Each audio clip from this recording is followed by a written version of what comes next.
Good evening, ladies and gentlemen and fellow townies. I'm so glad to see so many of you here. We are delighted to launch our second publication, and I'm sure you'll agree it was well worth the wait. Congratulations to all those who took the time to write and share their wonderful stories and photographs with us. Well done to you all. This publication did not happen overnight, but is the result of many months of hard grafting. Once again, on behalf of everyone, I want to say a huge thanks to wee Mary, whose passion and determination ensured that each story has been given the action it deserves. Many thanks, Mary. This book would never have happened without you.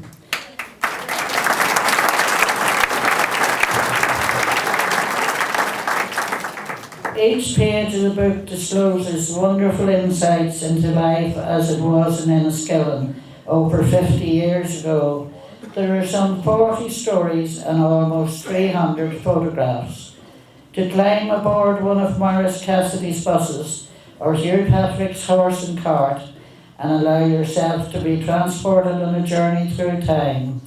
When Ted Keenan played and beat Norman Drew at golf, Stanley Rogers lost Mrs. Stewart's soup, and Jennifer Terry pushed a dead chicken in a pram around the broad meadow. The mind boggles. Or just come and sit with the Donnelly family in Belmore Street on Christmas Day and feel the love and warmth of a true Enniskillen family who reached out to share that love with lonely American soldiers.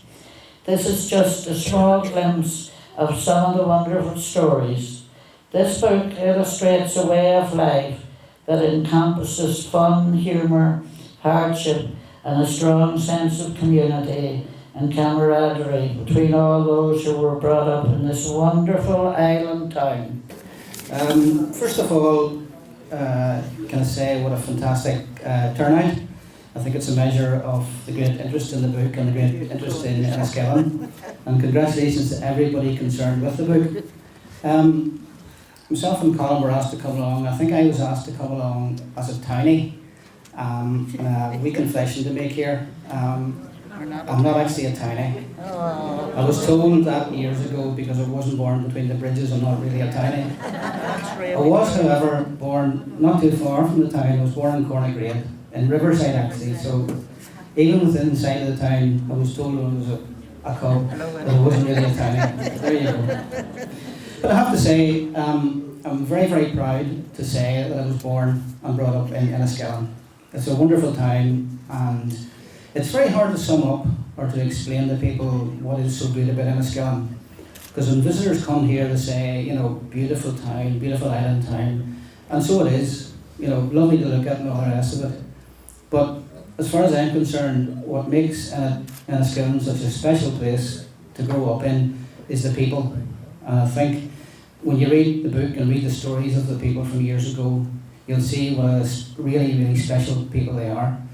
I had a sneak preview of the book, and believe me, it's well worth reading. There are places in there that I remember. It sounds, I think it's a John Lennon song, but there are places that I remember, and there are people that I remember, and it's wonderful to read. But as I say, it's a great book, highly recommended. I'm a great believer in you never ever forget where you came from. And Enniskillen is a very special place to come from. This, to me, is not just a book. It's a great history of very special time and very special people. And, you know, Enniskillen has changed dramatically over the years in its appearance. The stories of this people show what a great history it has and what a great foundation those people laid for future generations. And I think because of that, it's a very special place still, and these stories are now down on permanent record for the future and for future generations. So well done to everybody concerned, and thanks very much for listening to me. Just to pick up on what Denzel said there, first of all I'd like to congratulate the Millennium Babes and Mary Gordon in particular. Like Denzel, I got a sneak preview of the book last night. I was supposed to be writing articles on Fermanagh beating Calvin on Saturday, but they had to wait a few hours. I think when you start turning the pages, you become engrossed. I certainly did.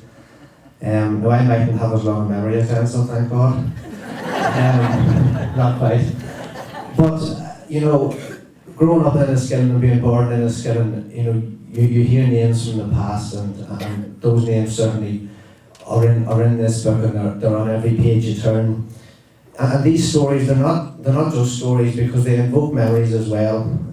I think the first story in the book is from Patricia Donnelly, the news agent in Downing Street.